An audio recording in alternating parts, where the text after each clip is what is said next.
나 주님의 기쁨 되기 원하네. 내 마음을 새롭게 하소서. 새 부대가 되게 하여 주사 주님의 빛 비추게 하소서.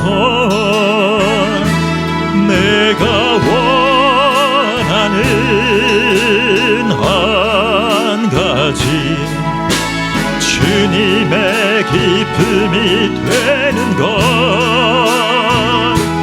내가 원하는 한 가지 주님의 기쁨이 되는 것. 겸손히 내 마음 드립니다. 나의 모든 것 받으소서.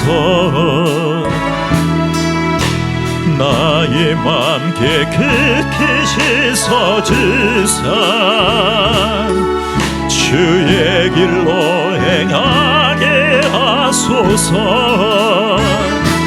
내가 원하는 한 가지 주님의 기쁨이 되는 것.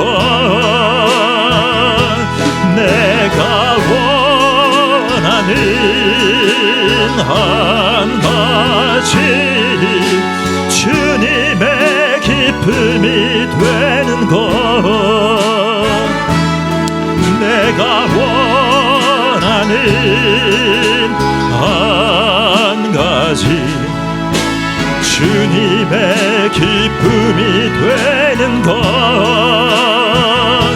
내가 원하는 한 가지 주님의 기쁨이 되는 것. 내가 원하는 한 가지 주님의 기쁨이 되는 것. 내가 원하는 한 가지 주님의 기쁨이 되는 것. 주님의 기쁨 되기 원하네. 내 마음을 새롭게 하소서. 새 부대가 되게 하여 주사 주님의 빛 비추게 하소서. 내가 원하는 한 가지 주님의 기쁨이 되는 것. 내가 원하는 한 가지 주님의 기쁨이 되는 것.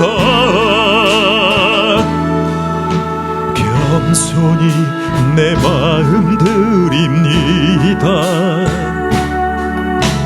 나의 모든 것 받으소서. 나의 맘 깨끗게 하여 주사 주의 길로 행하게 하소서. 내가 원하는 한 가지 주님의 기쁨이 되는 것. 내가 원하는 한 가지 주님의 기쁨이 되는 것. 내가 원하는 한 가지 주님의 기쁨이 되는 것. 원하는 한 가지 주님의 기쁨이 되는 것 내가 원하는 한 가지 주님의 기쁨이 되는 것 내가 원하는 한 가지 주님의 기쁨이 되는 것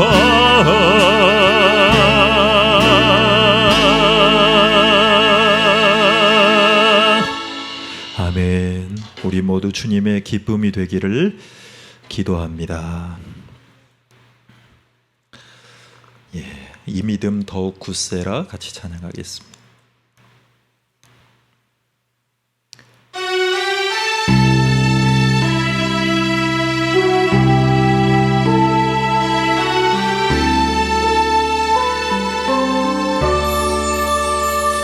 여기에 모인 우리 주의 은총 받은 자여라 주께서 이 자리에 함께 계심을 아노라 언제나 주님만을 찬양하며 따라가리니 시험을 당할 때도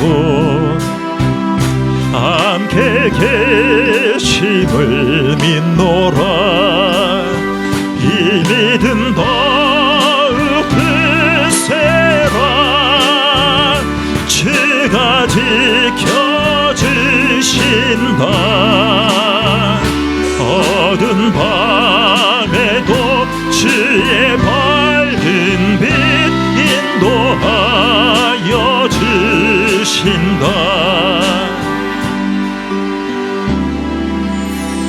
주님이 뜻하신 일 헤아리기 어렵더라도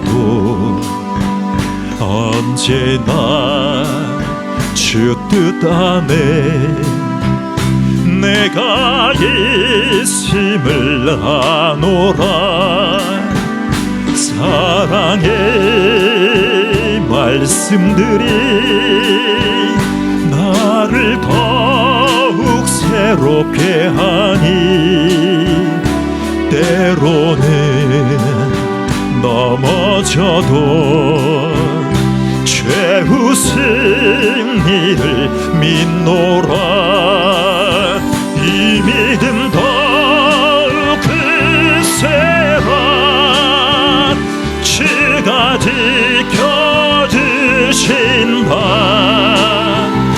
어두운 밤에도 주의 밝은 빛 인도하여 주신다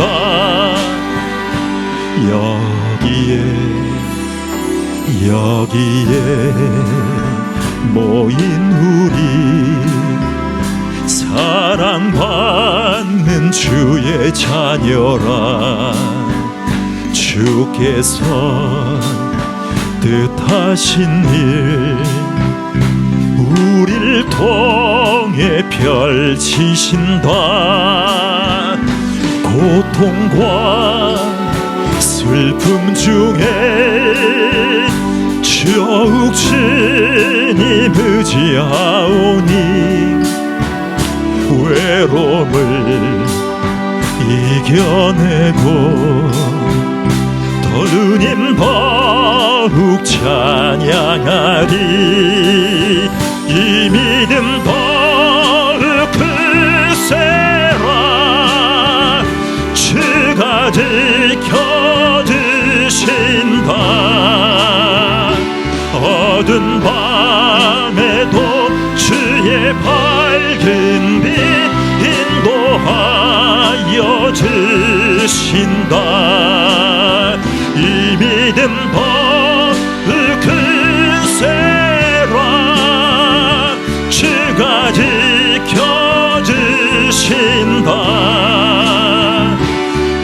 어두운 밤에도 주의 밝은 빛 인도하여 주신다. 이의 뜻 이루어지는 날까지 믿음과 으크세라.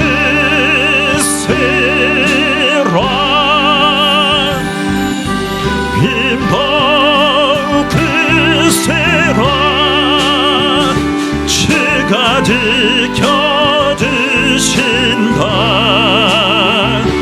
어두운 밤에도 주의 밝은 빛 인도하여 주신다.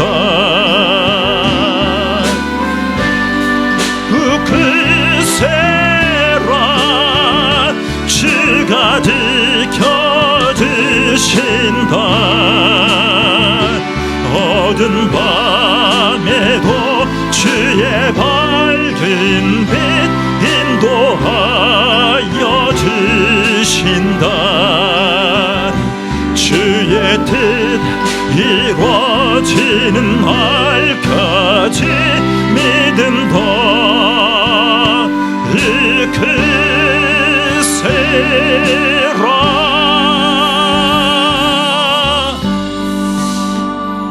우리 이 시간에 같이 기도하겠습니다. 하나님, 주님의 섭리 가운데 우리를 불러주심을 감사드립니다. 예배할 수 있는 심령과 주님께 자복하며 엎드릴 수 있는 마음과 주님의 말씀에 순종할 수 있는 은혜를 허락해달라고 우리 주의 일창하시고 기도하시겠습니다. 주여, 하나님 감사합니다. 하나님 감사합니다. 우리를 도와주셔서 감사합니다. 우리가 주님의 자녀로 부름받아 하나님을 영화롭게 하는 귀한 사람으로 당신의 자녀로 삼아주시니 너무나 감사드립니다. 주님의 섭리로 우리 인생이 진행되고 하나님, 우리를 하나님의 입으로, 그리스도의 입으로 삼아주시고 예배의 수종자로 삼아주시고 주님의 축복의 대상자로 우리를 인도해 주시니 감사를 드립니다. 주님을 신뢰하는 백성들이 모여 하나님의 의를 이루고 하나님 한 영혼을 긍휼히 여기고 마음에 품고 기도하며 하나님, 주님의 나라 왕국의 구성원으로 자부심을 가지고 하나님 아버지께 기도하며 응답받고 하나님 순응하며 주님의 넓고 깊은 그 사랑을 경험하는 귀한 예배로 축복해 주시옵소서. 감사드리며 예수님의 이름으로 기도하옵나이다. 아멘. 전능하사 천지를 만드신 하나님 아버지를 내가 믿사오며 그 외아들 우리 주 예수 그리스도를 믿사오니 이는 성령으로 잉태하사 동정녀 마리아에 예나시고 본디오 빌라도에게 고난을 받으사 십자가에 못 박혀 죽으시고 장사한 지 사흘 만에 죽은 자 가운데에서 다시 살아나시며 하늘에 오르사 전능하신 하나님 우편에 앉아 계시다가 저리로서 산자와 죽은 자를 심판하러 오시리라.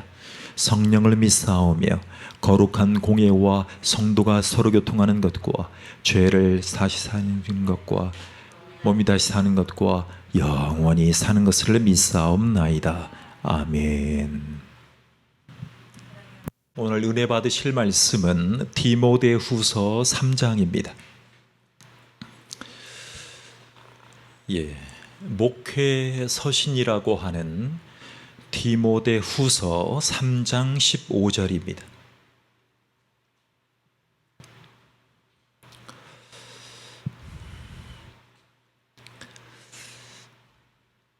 두 번 읽겠습니다. 3장 15절 같이 봉독합니다. 시작.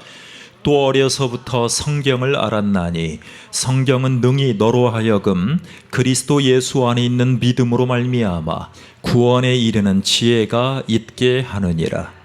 또 어려서부터 성경을 알았나니 성경은 능히 너로 하여금 그리스도 예수 안에 있는 믿음으로 말미암아 구원에 이르는 지혜가 있게 하느니라. 아멘. 구원에 이르는 지혜가 바로 성경입니다. 성경.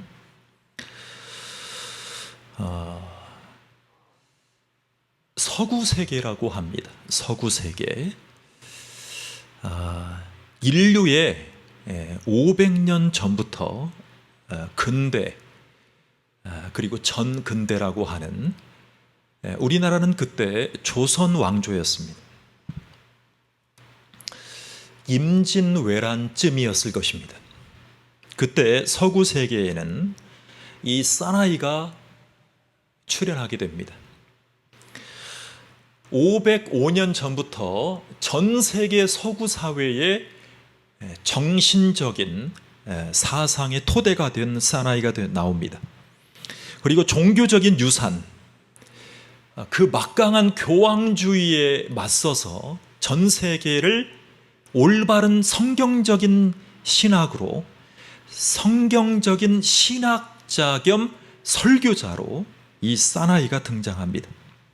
1509년에서 1564년 동안, 즉 59년밖에 살지 않았던 이 사나이, 바로 잔 칼뱅입니다.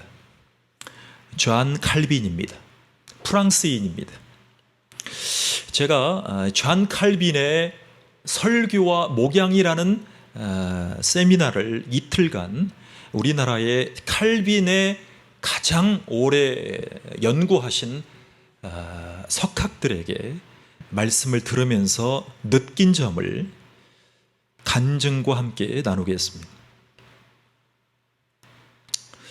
그동안 스펄전, 마틴 로이드 존스, 조나단 에드워드, 찰스 라일 등등등 수많은 교부와 역사 이래로 바울 이후에 신학과 설교로 있어서 하나님이 크게 사용하셨던 귀한 신학적 설교자들을 하나님이 경험하게 해주셨습니다. 칼빈은 이 말씀 들어보셨을 거예요. 솔라 스크립툴라, 이것이 종교개혁의 모토가 되었습니다. 오직 성경입니다. 오직 성경. 시작. 오직 성경. 그랬습니다. 젊은 목사님이 그 교회에 한 몇백 명 정도 되는 목사님이 그 교회에 이제 청빙으로 결정이 되시고 교회에 가셨는데, 찬양을 하다가, 저보다 젊으신 목사님인데 찬양에 교인들이 뿅 갔습니다. 그래서 교인들이 투표하다가 그 목사님을 딱 낙점을 하고 목회 임지로 결정이 됐는데, 그 목사님이 목회를 한마디로 이렇게 정하셨습니다. 강대상에 창세기부터 요한계시록까지, 뭐부터 뭐까지? 창세기부터 요한계시록까지 성경을 가르치겠다, 나누겠다. 훌륭합니다. 존경스럽습니다. 나이를 떠나서 성경 전체를 가르치겠다 이거예요. 젊은 목사님이에요. 칼빈이 이렇게 바울의 뒤를 따라갑니다. 교회 안에서 가르치는 것들에 대해서 신뢰할 만한 유일한 기준, 성경에 대한 절대적인 의존성을 가져라. 그의 생애 동안 지속적으로 보여줍니다. 자, 여러분, 칼빈이요, 저도 칼빈에 대한 많은 오해가 있었어요. 저는 단순히 칼빈주의자 이렇게라고 이렇게 사람들을 생각하고, 저도 거기에는 약간 걸쳐 있다 이 정도로만 생각했어요. 막 튤립, 뭐 하나님 전적인 타락, 뭐 무조건적인 하나님의 은혜, 뭐 이렇게 해서 튤립이라고 하는데요. 자, 칼빈에 대해서 오늘 제가 느낀 것들을 좀 나누려고 합니다. 여러분, 방금 우리가 읽은 디모데후서 3장 15절은요 이렇게 말씀이 전개됩니다. 어려서부터 성경을 알았나니 성경은 능히 너로 하여금 그리스도 예수 안에 있는 믿음으로 말미암아 뭐에 이르는 지혜가 있게 하느니라? 구원에 이르는 지혜가 있게. 여러분, 믿음은 누구 안에만 있어요? 그리스도 예수 안에만 있습니다. 그런데 왜 어려서부터 성경을 경험한 사람들 중에 여러분, 서리 집사님들이 신천지 가는 경우는 저는 거의 못 봤어요. 안수 집사, 즉 장로님 이상, 안수 집사, 장로님, 권사님, 심지어 목사님까지 신천지로 넘어가는 경우가 왜 이렇게 많아요?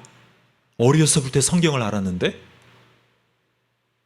바울이 목회서신이라고 하는 게 목양서신이죠. 목회적인 차원에서 이 디모데 후서를 썼어요. 그러면서 어려서부터 성경을 알았는데, 어려서부터 일찍부터 성경을 아는 분들 중에 왜 그렇게 교회의 핵심인 분들이 왜 그렇게 이단에 많이 넘어가요? 성경을 많이 하는데. 제가 근 10년 동안 그나마 신천지, 여호와의 증인, 제7일 안식교, 하나님의 교회, 신천지, 이 교인들을 다수 만나본 결과 그들은 교회에서 구원을 경험하지 못했을 수는 있어도 교회에서 중추적으로 봉사하거나 오래 신앙생활을 영위했던 분들이에요. 근데 왜 그분들이 넘어가요? 그거에 대한 해답을 찾았습니다. 여러분, 성경은요, 하나님께서 사람들이 하나님의 메시지를 이해할 수 있도록 인간의 언어로 말씀하신 거예요. 그래서 하나님 본인을 우리들에게 적응시키기 위해서 인간의 언어를 사용해 주셨죠. 그래서 성경을 통해서 말씀하셨기 때문에 계시되었다라고 얘기를 합니다. 계시되었다. 자, 우리나라에서 중추적인 역할을 하시는 박완철 목사님이라고 계십니다. 현재 우리나라에 큰 영향력을 치는 복음주의 4인방 중에 홍정길 목사님의 후임이십니다. 남서울 은혜교회, 그리고 총신대, 국제신학대학원 등등등 교수님들이 오셔서 말씀을 하시는 거예요. 근데 제가요, 한마디로 정리를 하자 보면 이것입니다. 우리 사모님이 항상 저한테 그래요. 말씀을 지식으로만 알면 무슨 소용이 있냐? 100% 공감입니다. 100% 사실입니다. 지식, 그런데 이 지식이라는 것을 잘 이해를 해야 됩니다. 자, 칼빈은요, 본인이 하나님의 말씀으로 구원받고 믿은 그 말씀, 그리고 그 말씀이 경험되어집니다. 그래서 말씀과 경험이라는 것에 자기 안에서 통합을 이루었습니다. 이것을 제임스 패커라는 유명한 신학자는 이렇게 표현했습니다. 하나님을 아는 지식. 20세기에 가장 인정받는 신학자 중에 제임스 패커라는 분이 계십니다. 그런데 존 칼빈은 505년 전에 말씀을 경험하는 것을 자기 안에서 통합해요. 그래서 수많은 사람들이 공격해요. 이단 공격도 있지만 영주들, 왕, 교황, 그리고 기독교 안에, 그 천주교 안에도 수없이 많은 그 당시의 신학자들로부터 수많은 공격을 받습니다. 그래서 칼빈은 부르짖었어요. 하나님 말씀에 대해서 나는 경험적으로 받아들인다. 그래서요, 칼빈이 말씀을 전할 때 한 번은 지금으로 표현하면 천주교에 수없이 많은 수십 명의 주교님들과 함께 말씀을 논쟁을 하는데, 그 중에 한 주교님이 칼빈이 옳다 그래서 개종을 했다는 거예요. 제가 하도 궁금해서 이번에 많은 질문을 했어요. 예, 제가 거의 다 질문하고 온 것 같아요. 너무나 궁금해서 강사님마다. 우리나라의 칼빈 주석을 제일 처음으로 번역한 저랑 성함이 똑같으시더라고요. 총신대학교에, 지금은 이제 국제신학대학원 대학교의 부총장 겸 교수님으로 계시는데 평생 칼빈을 거의 처음 연구하신 분이에요. 근데 이분이 김재성 교수님이에요. 김재성 교수님. 근데 강의가 다 끝나고 물어봤어요. 교수님, 우리는 종교개혁을 해서 지금 개신교에서는 천주교를 이단시합니다. 근데 교수님이 그러시는 거예요. 저도 평소에 그게 궁금했어요. 우리는 전체적인 맥락에서 교황이 예수님의 자리를 제친다. 그래서요, 신부님들이요, 예수 그리스도의 종 이렇게 미사를 집전하다가 바로 교황님을 이렇게 들먹거리죠. 그러니까 이게 두 주인을 섬길 수 없어요. 그러니까 우리가 천주교를 볼 때는 이단시하는 거예요. 교수님, 천주교 이단 맞습니까? 예, 맞아요. 이단이에요. 그러는 거예요. 우리나라의 칼빈의 가장 권위 있게 연구해 오신 교수님께서. 다만 천주교의 구원론은 이단입니다. 확실합니다. 그런데 천주교인들 중에 조심스러운 건 그들 중에 구원받은 사람이 전혀 없다라고 얘기하는 것은 잘못되었다는 것이 아니라 그것은 하나님의 영역입니다. 누구의 영역? 하나님의 영역. 자, 그것을 칼빈은 이렇게 표현했습니다.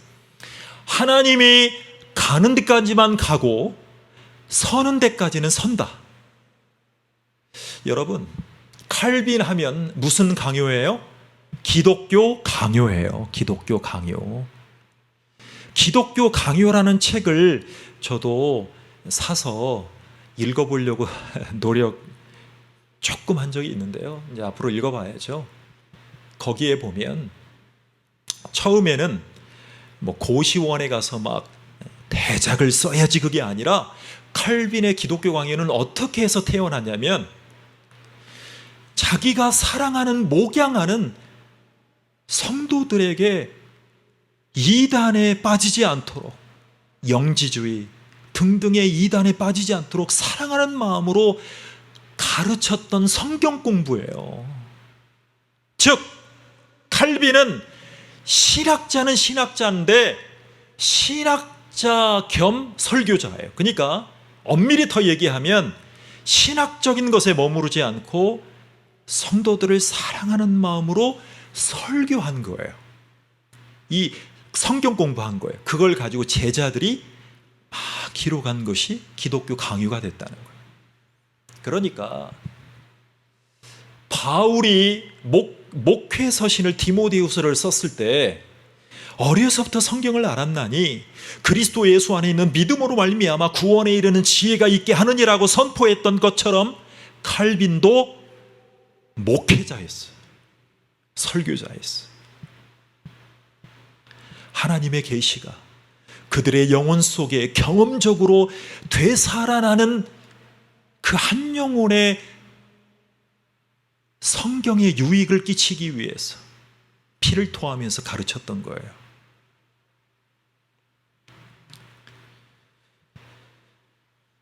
여러분, 그런데 스펄전 목사님처럼 존 버년처럼 육신이 참 힘들었대요. 그래서 이제 60이 못 되어서 사실은 요절했다고 볼 수 있는데 자기 안에서 내적이면서 심정적인 하나님을 아는 지식을 위해서 열심히 하나님 앞에 무릎 꿇었다는 거예요. 그래서 우리나라의 칼빈 신학의 최고봉인 교수님들이 한결같이 말씀하시는 게 뭐냐면 칼빈은 신학자로서도 유산이고 설교자로서도 대단하지만 그보다 가장 두드러진 특징이 있다면 그는 기도자였다, 이런 얘기를 하는 거예요. 기도자였다. 그래서 남서울 은혜교회의 홍정길 목사님의 후임이었던 박완철 목사님도 이런 표현하시는 거예요. 아무리 설교를 잘한 것처럼 보이고 어떨 때는 쥐구멍에 또 들어가고 싶을 정도로 설교가 너무 부족해서 그럴 때 그 자괴감 때문에 성도들을 만나기도 두려울 때가 많다. 대형교회 목사님이 이런 얘기를 솔직하게 하시는 거예요. 그런데 그 모든 것을 이기는 유일한 장치가 있다면 칼빈처럼 무릎 꿇고 목양의 대상인 성도들을 위해서 기도하면 그 자괴감을 씻을 수가 있었다. 그래서 기도하자. 이런 얘기를 하시는 거예요.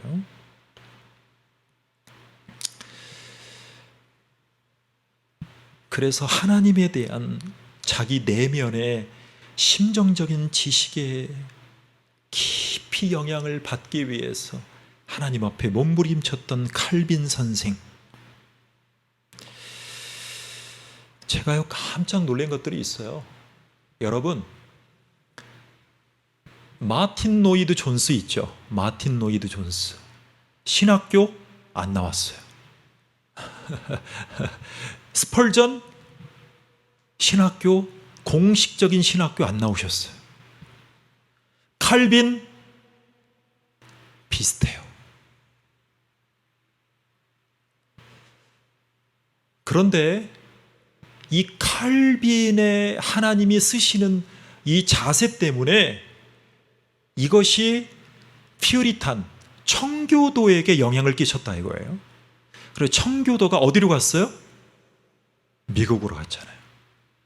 여기 칼빈이 최고봉이에요. 사실은 신학적으로나 설교적으로나 기도적으로나. 자,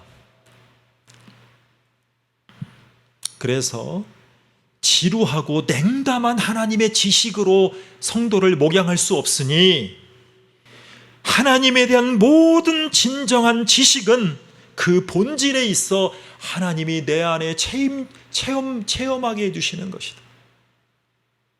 이렇게 말씀하셔요. 그래서 이것을 조금 어려운 표현으로 신적인 감각이다 이렇게 표현합니다. 신적인 감각. 자, 몇 주 전에 스펄전 목사님이 인생 최고의 후회를 뭐라고 했어요? 어떤 여자 성도님들이 위에서 기도해 주러 왔는데 친절하게는 했지만 그 기도를 매몰차게 박대한 것.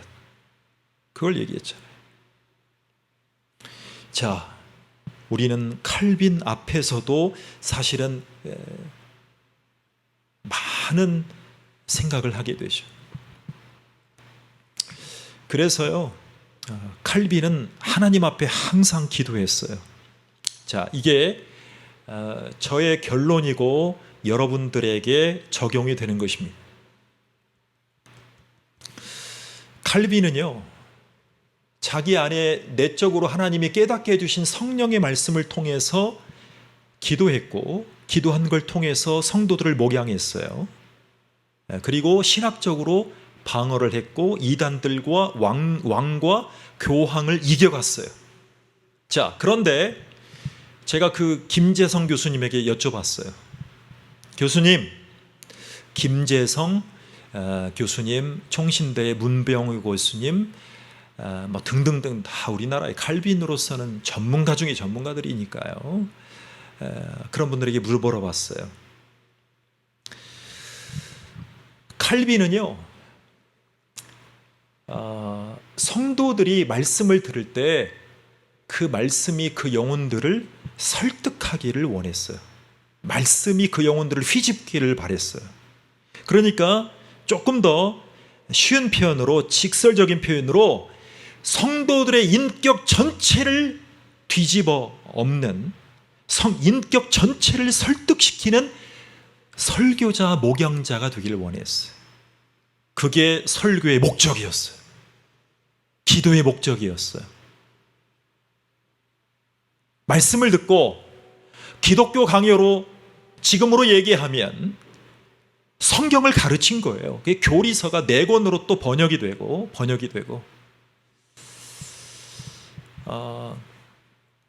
여러분, 요즘에 그 신현웅 목사님이라고 나오잖아요. 신천지의 넘버 5 안에 들었던, 이렇게 가르쳤던 장 중에 한 명. 그분이 이제 신학교를 들어가면서 이 교수님에게, 문병호 교수님에게 강의를 들으면서 교리를 공부한 거예요. 교리라는 건 딱딱한 게 아니고요, 우리의 신앙의 체계예요. 그 신앙의 체계를 잘 잡아준 게 기독교 강요고, 이 선진들, 이 설교자들이 성경을 가르친 거죠. 그래서 성도들의 마음에 예수 그리스도가 각인될 때까지, 예수 그리스도의 그 은혜가 각인될 때까지 성경을 가르쳐야만 이단에 휩쓸려 가지 않는 거예요.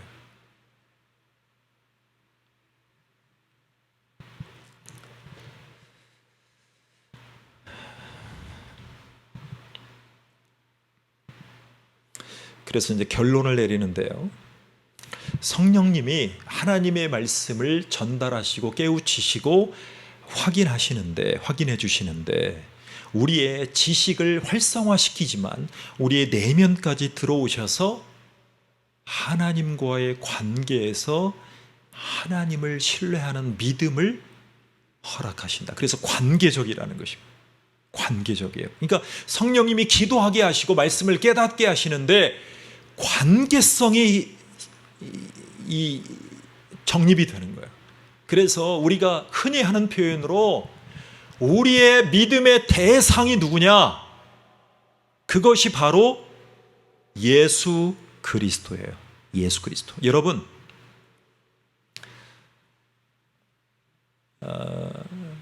예수님이 부활 승천하신 이후에 가장 큰 논쟁이 뭐였겠어요? 1세기 그리스도인들에게. 여러분, AD 33년에서 36년, 그냥 33년이라고 할게요. 신학교에서는 36년이라고 봐요. AD.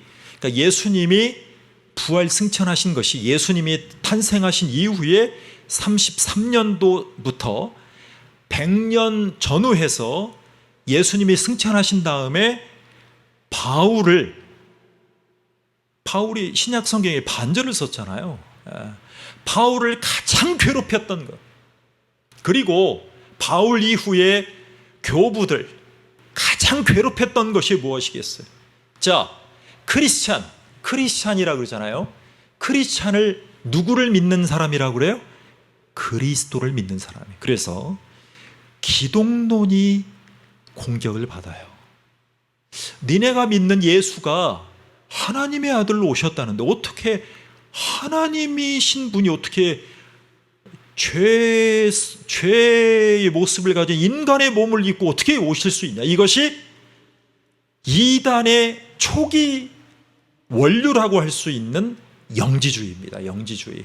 그러니까 하나님은 거룩하시고 인간은 악하다는 거예요.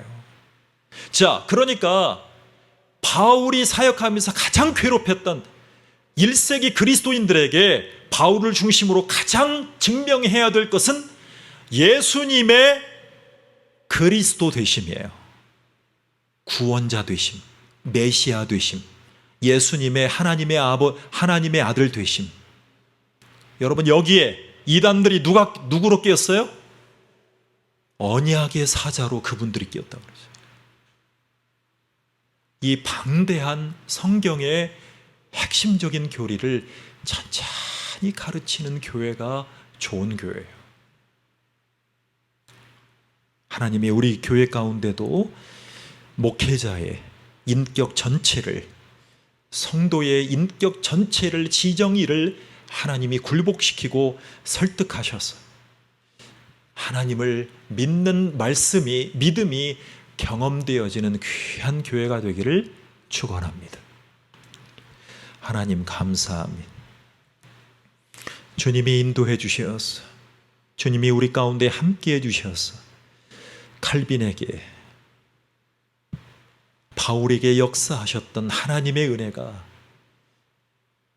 하나님의 말씀을 체험적으로 경험하는 귀한 귀한 하나님의 백성들로 인도해 주셔서 감사를 드립니다. 주님을 의지하고 의탁하여서 우리의 믿음의 대상이신 예수 그리스도를 신뢰하는 믿음으로 주님 앞에 나아가길 원하오니 우리를 붙잡아 주시옵소서. 예수 그리스도가 심령이 자리 잡게 도와 주시옵소서. 예수님의 이름으로 기도하옵나이다. 아멘. 하늘에 계신 우리 아버지여, 이름이 거룩히 여김을 받으시오며 나라 임하옵시며 뜻이 하늘에서 이룬 것 같이 땅에서도 이루어지이다. 오늘날 우리에게 일용할 양식을 주옵시고 우리가 우리에게 죄 지은 자를 사하여 준 것 같이 우리 죄를 사하여 주옵시고 우리를 시험에 들게 하지 마옵시고 다만 악에서 구하옵소서. 나라와 권세와 영광이 아버지께 영원히 있사옵나이다. 아멘.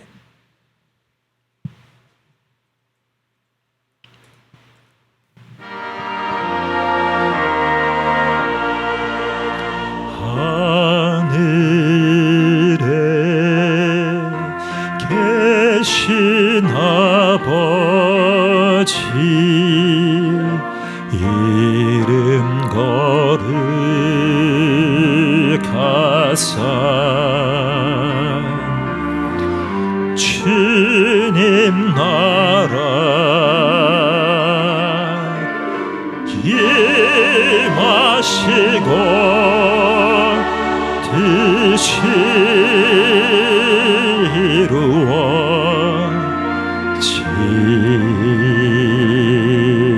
이루어지다. 일용할 양식 주시고 우리들의 큰 죄 다 용서하옵시며 또 시험에 들게 마시고 악에서 구원하소서. 대개 주의 나라 주의 권세 주의 영광 영원히